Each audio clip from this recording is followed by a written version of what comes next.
So, good afternoon, ma'am. We are the group 3. Our topic is all about adoption. So, first, in my understanding about adoption, so for me, ang pag-a-adopt is yung pag-aampon. Who may adopt? Sino ang pwedeng mag-adopt ng mga parents? Sino bang pwedeng mag-adopt?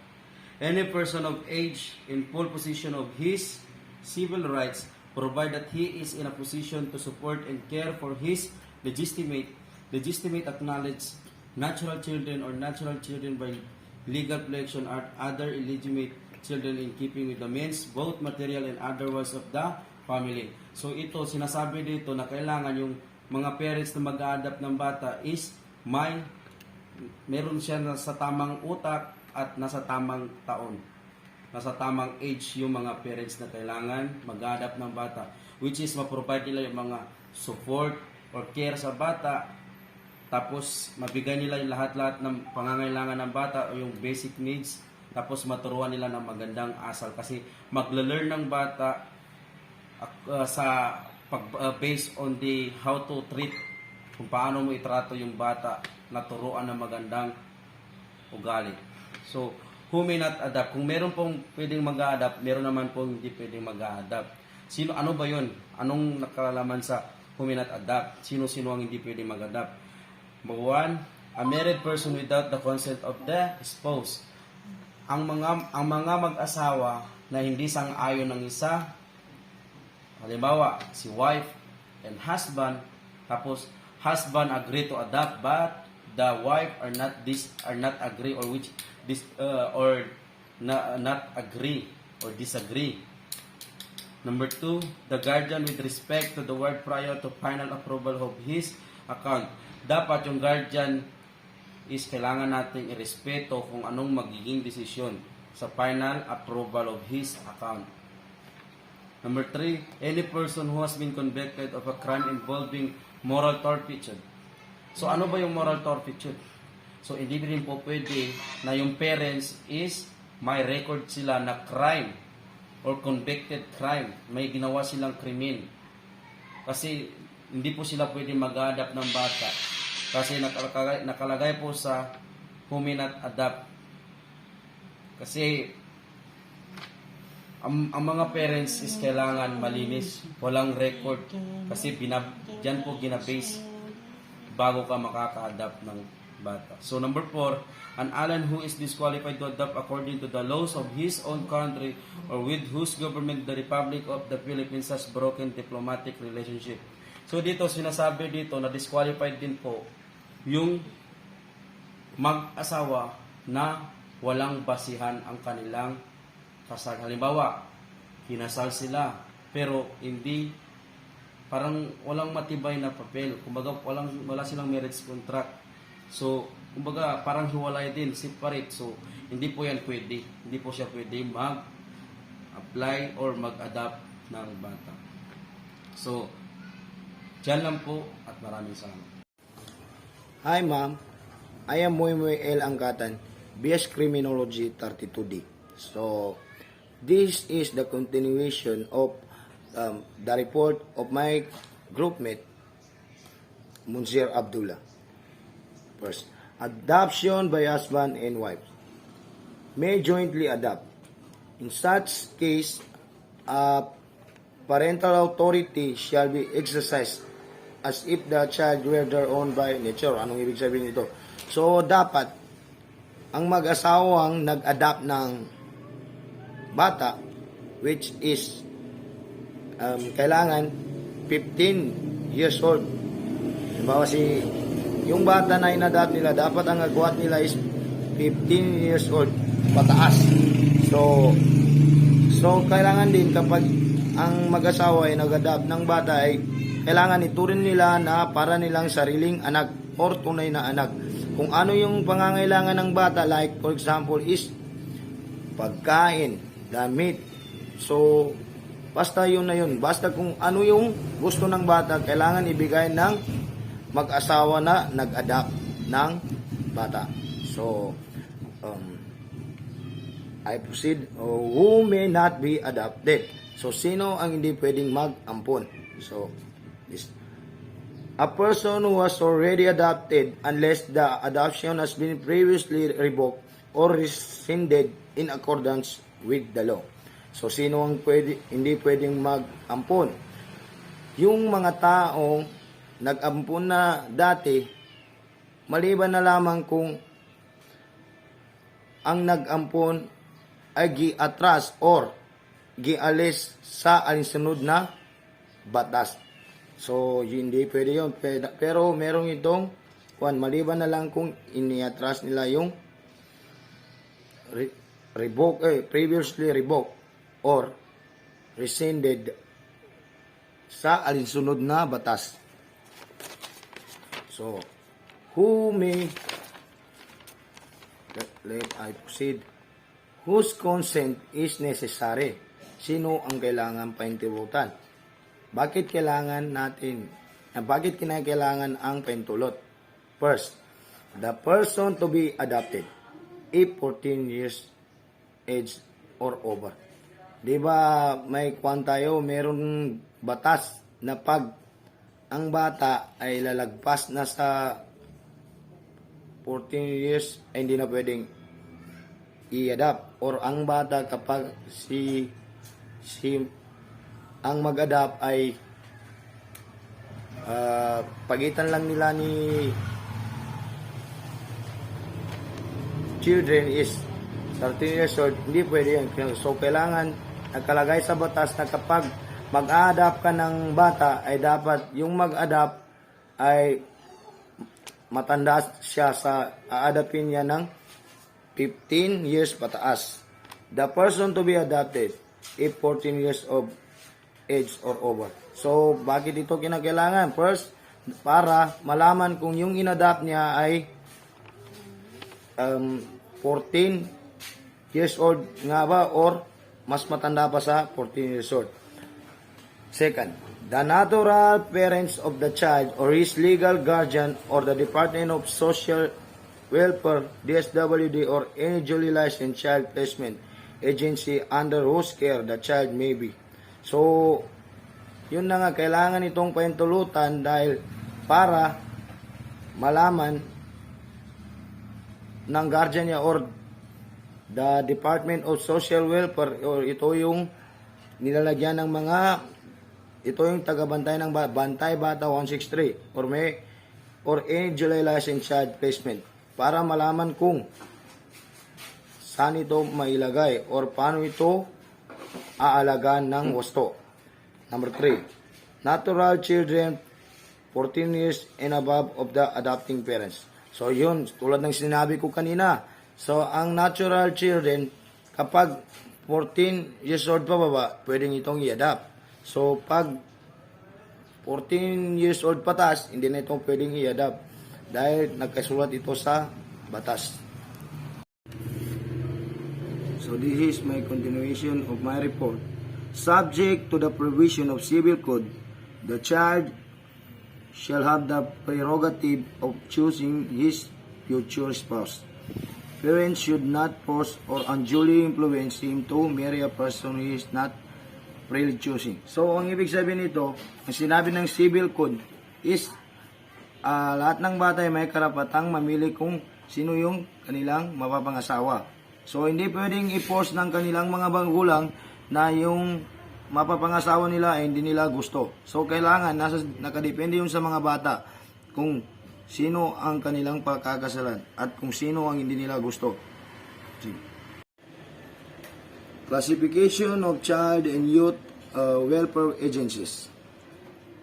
Public and private child welfare agencies providing encouragement, care, and protection to any category of children and youth, whether mentally gifted, dependent, abandoned, neglected, abused, handicapped, disturbed, or youth offenders classified and defined as follows, shall be coordinated by the Department of Social Welfare. So, kahit anong mangyari, kailangan nating sa mga bata, kahit anong mangyari, kahit na wala silang parents, or wala silang guardian, na abandon, sinaktan, or anumang uri ng guardian, kailangan natin makipag-coordinate sa Department of Social Welfare, which is yan yung tinatawag natin, nakasanayan natin na Bantay Bata 163 or DSWD. Number 1, the child caring institution is one that provided 24-hour resident group care service for physical, mental, social, and spiritual well-being of 9 or more mentally gifted, dependent, abandoned, neglected, handicapped, or disturbed children or youth offender. So dito, sa child caring institution, ito yung temporary na dito mapupunta yung mga bata na nagkasala, halimbawa yung youth offender or yung mga batang walang tirahan, wala silang mayos ng mga damit. So dito sa child and caring institution, ipoprovide nila yung mga kailangan, basic need ng bata. So halimbawa yung mga damit, ibibigay nila, pagkain, ibibigay nila sa within 24 hours. So aalagaan nila ng mabuti yung mga bata. Dahil dito, group care. Hindi lang isang mag-aalaga sa kanila, kundi lahat ng nagtatrabaho dito sa child caring institution. So it means marami. So an institution whose primary purpose is education. So dito ang purpose nito is para matuto yung mga bata. Di ba may mga batang hindi marunong bumasa na nagkasala. So dito matututo silang bumasa dahil i-develop ito ng mga nagtatrabaho dito. So it is deemed to be a child caring institution when 9 or more of its pupils or wards in the ordinary course of events do not return annually to the homes of their parents or guardians for at least 2 months of summer vacation. So dito sa ward, kailangan nila ng 9 or gitna pupils. So yung pupils na binabanggit dito is yung mga batang nagkasala. So hindi nila ibabalik ito sa parents nila hanggang di matapos ang 2 months of summer vacation. Yun. So number 2, a detention home is a 24-hour child caring institution providing short-term resident care for youthful offenders who are waiting court disposition of their cases of transfer, other agencies, or jurisdiction. So, tulad din ng sa number 2, tulad din ng child caring institution, pero ang pagkakaiba lang nila is yung dito, ito yung mga batang naka-convict or mga youth offender na nakagawa ng krimen na underage. So dito, ito muna yung temporary nila hanggang hindi pa naaabot yung age nila. Pag makabot na yung age nila ng 18 pataas, ililipat na sila doon sa dito, care for youth offender who are waiting court. So dito hinihintay nila yung decision ng other agencies or jurisdiction. Hatulan na sila ng pagdasalan nila. So, to parang kuan ito sa DSWD, yung mga bata na habang hindi pa legal yung age nila, na dito muna sila ipupunta sa detention home. Pero pag na dumating na yung age sa tamang 18 pataas na sila, ililipat na sila sa pwedeng sa jail or kahit saan. Hatulan na sila doon. Number 3, a shelter care institution is one that provides temporary protection and care to children requiring emergency reception as a result of fortuitous event, abandonment by parents, dangerous condition of neglect or cruelty in the home, being without adult care because of crisis in the family, or a court order holding them as a material witness. A shelter, ito naman yung care institution na pag mapunta dito yung mga bata is gagawin nilang temporary protection. So sila muna yung mag-aalaga sa mga batang walang ate at kuya, ganun. Walang nag-aalaga sa kanya, walang kwan. Halimbawa yung Lack of need. halimbawa yung pamilyang crisis, wala silang yung mga magulang nila is walang hanap buhay, wala silang makain. Ito yung magsasalba sa kanila. Ito yung kumbaga mag-provide ng temporary protection para maalagaan yung bata. yung mga bata Para hindi makagawa ng masama. para hindi magagawa ng masama at mabigay yung basic needs nila. So, number 5, a nursery is a child care. Number 4, receiving homes are finally homes which provide temporary shelter from 10 to 20 days for children who shall during the period be under observation and study for eventual placement by the Department of Social Welfare. The number of children in receiving home shall not at any time exceed 9, provided that not more than 2 of them shall be under 3 years of age. So, dito sa receiving home, ito, halimbawa, sa yung mga bata, kasama na dito yung pamilya nila, bibigyan nila ng bahay, kung temporary na bahay, within 20 days. So, dito, kailangan, pero bawal din dito, ito yung kwan, ibinigay ng DSWD para sa study ng mga bata. So, dito, pero bawal naman dito yung 3 years old pababa. Underage. Under 3 years old, 3 years of age. So, dito na lang ang aking sa number 5 up to 9 is i-report ni Samsarin S. Usman. Ito po ang aking report. I'm Samsarin M. Usman.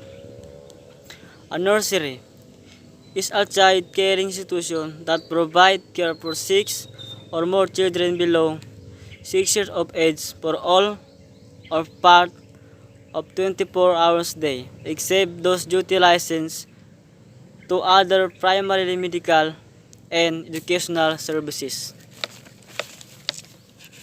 Ito yung lugar kung saan ang mga batang nasa 6 na taon o gulang pababa ay inaalaga ng tamang edad.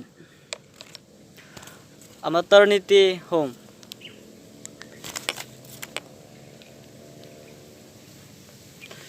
is an institution or place of residence whose primary function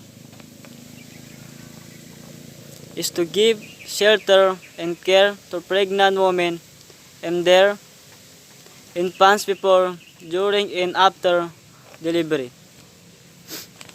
Ito yung lugar, ma'am, na nangangalaga ng mga buntis hanggang sa pagpapanganak nito. Sila yung nag-aalaga.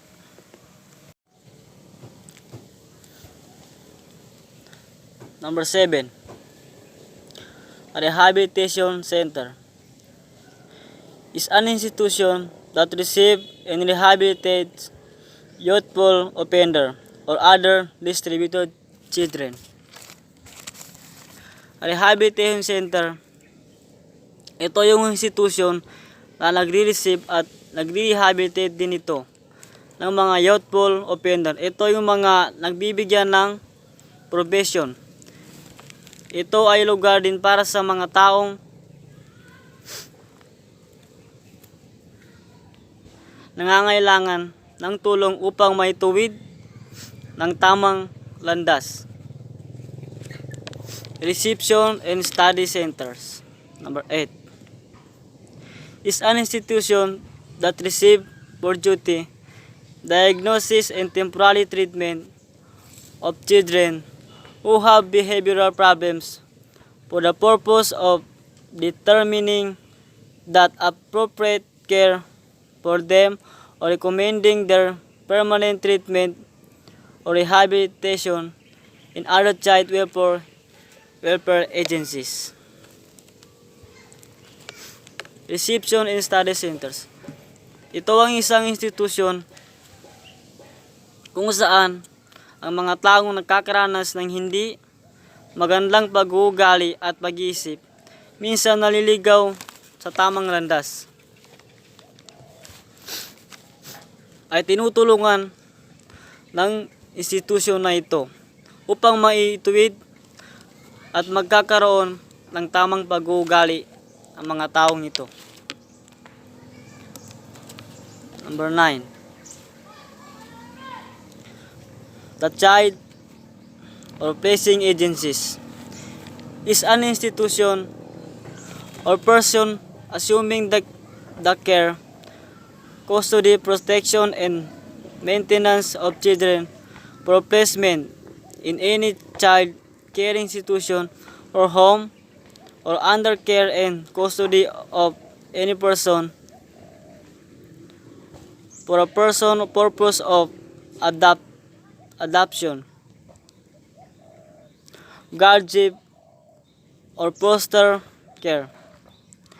That the relatives of such children with the sixth degree of consanguinity or affinity are included from this definition. The child or placing agency. Ito ay isang institusyon o maaaring tao na kung saan siya ang nagbibigay ng halaga at proteksyon sa isang bata o sa mga kabataan. Salamat.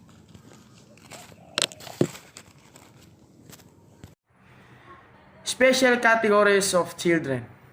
Number 1. A dependent child is one who is without a parent, guardian, or custodian, or one whose parents, guardian, or other custodian of good cause desires to be relieved of his care and custody, and is dependent upon the public for support.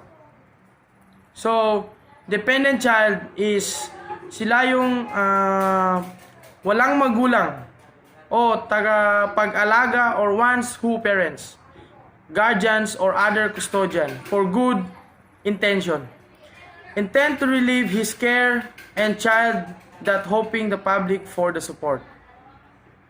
And number 2, an abandoned child.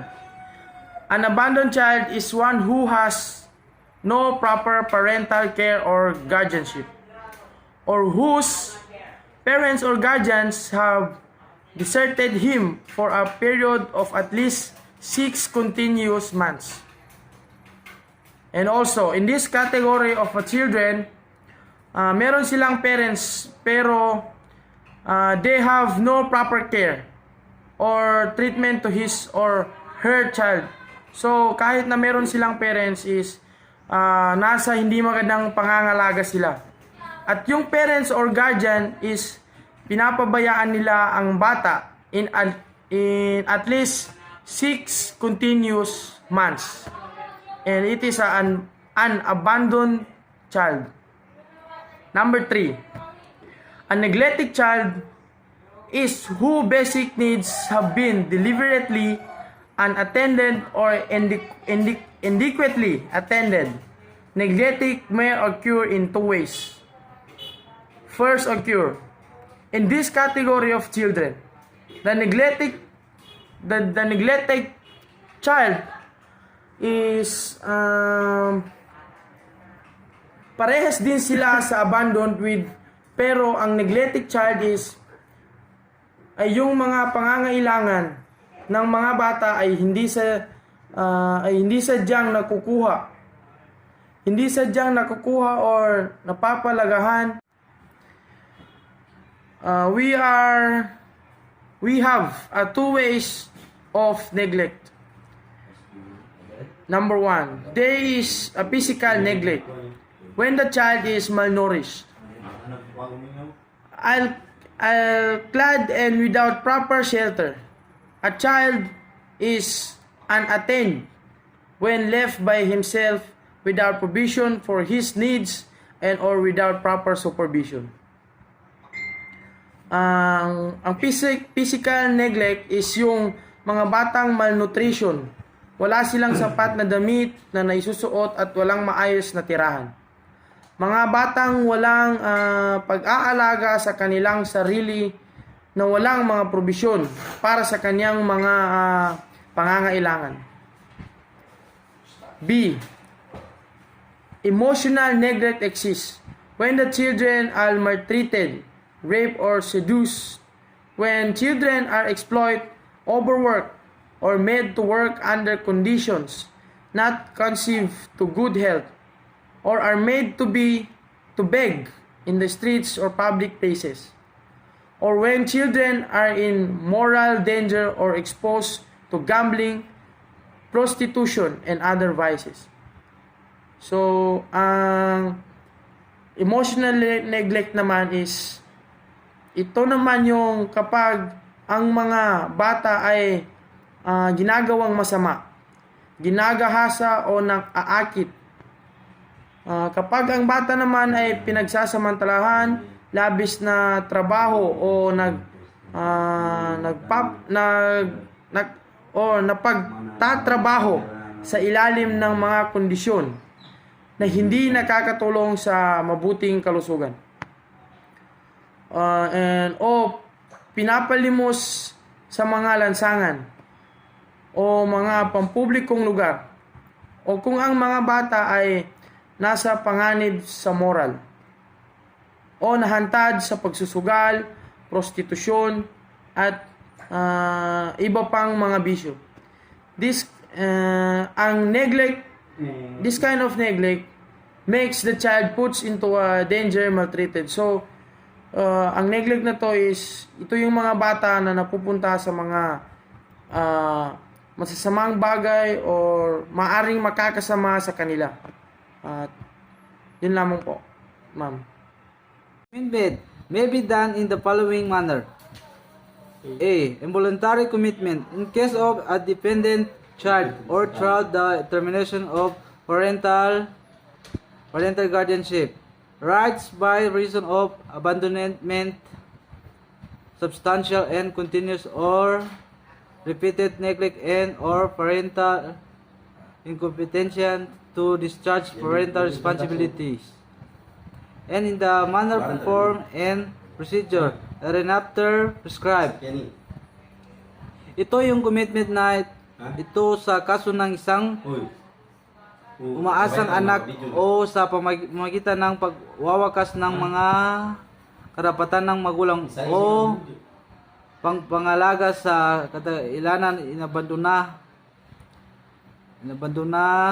malakiyon at nagpapatuloy o ulit-ulit na pagpapabaya at kawalan ng kakayahan ng magulang na maalis ang mga responsibilidad ng magulang. B. Voluntary commitment. Serve the relinquished or parental or guardianship right in the manner and from thereafter prescribed. Ang commitment na ito ay nagpapakita ng pag-iwan ng mga karapatan ng magulang o pangpangalaga sa tamang pamamaraan. Thank you. Salamat, ma'am. We are the group 3 and reporter number 3. And thank you, ma'am, and God bless you all. Maraming salamat.